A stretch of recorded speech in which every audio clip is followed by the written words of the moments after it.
안녕하세요. 신일고 과학신문부 55기 기자 남지성입니다. 여러분은 혹시 공부를 하며 음악을 듣기 혹은 수업을 들으며 문자를 하는 등 두 가지 업무를 동시에 해보신 적 있으신가요? 이렇게 두 가지 일을 동시에 하는 것을 멀티태스킹이라고 합니다. 그렇다면 우리는 어째서 아무렇지 않게 멀티태스킹이라는 능력을 얻게 되었을까요? 그 첫 번째 이유로는 스마트폰, 태블릿 PC, 노트북과 같은 전자기기가 개인화되어 보급되어 있다는 것입니다.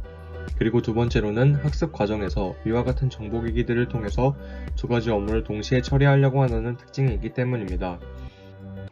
실제로 866명의 대학생을 대상으로 연구한 결과 약 70%의 학생이 멀티태스킹을 하는 것으로 조사되었습니다.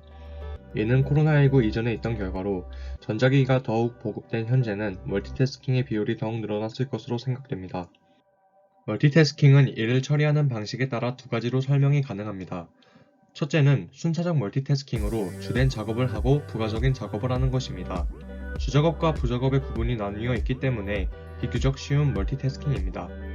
예를 들면 온라인 수업을 듣던 중 친구의 문제에 답장을 하는 것입니다.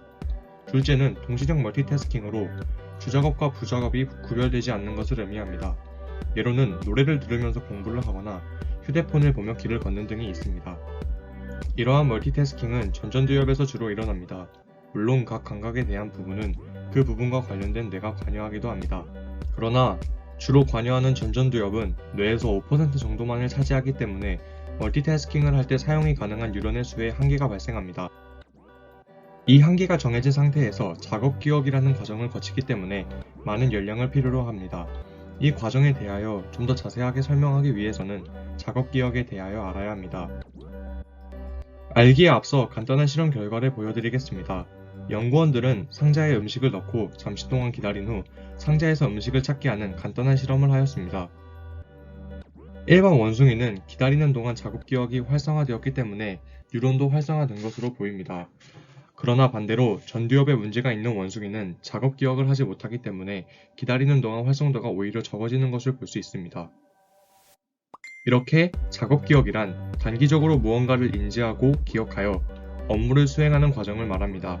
이러한 작업 기억은 감각 기억과 장기 기억의 사이로서 뇌에서 약 20초 정도 저장 상태를 유지합니다. 그리고 결국 작업 기억도 기억이기 때문에 동시에 많은 기억을 하다 보면 유지할 수 있는 양이 감소하는 것이죠. 결국 전전두엽에서 동시에 처리할 일이 늘어날수록 작업 기억을 지속하기 위해 에너지 소모가 급격히 늘어난다는 것입니다. 과부하의 영향에 대한 실험은 우선 2008년에 카네기 멜론 대학 교수들의 한 연구를 보면 알 수 있습니다. 그들은 우선 실험 대상자들이 운전을 하면서 들리는 문제를 풀게 하였습니다. 이후 그냥 평범하게 문제를 풀게 하여 전보다 정답률이 어떻게 변화하였고 뇌는 어떤 변화를 보이는가를 관찰하였습니다. 실험의 결과 운전을 하면서 문제를 푼 대상자들은 운전에 필요한 공간 처리를 담당하는 두정엽의 움직임이 37% 감소하였습니다. 또한 청각과 관련된 측두엽의 기능이 훨씬 활성화되었다는 것도 알게 되었습니다. 이는 뇌의 작업 기억이 전전두엽뿐만 아니라 두정엽과 같은 다른 부분에서도 관여를 할 수 있다는 점과 과도한 작업 기억은 움직임에 과부하를 준다는 것을 확인하게 해주었습니다. 결론적으로 최근에 우리들은 어쩔 수 없이 기기들을 자주 접하고 나도 모르는 사이에 전전두엽에 많은 작업 기억을 하게 만들었을 것입니다. 그러나 결론적으로 이러한 행동은 일의 능률을 떨어뜨리고 단시간에 큰 열량을 소모하는 행동입니다. 따라서 동시에 여러 일을 하는 것보다 하나의 업무에 집중하는 것이 훨씬 도움이 된다는 것을 알 수 있겠네요. 시청해주셔서 감사합니다.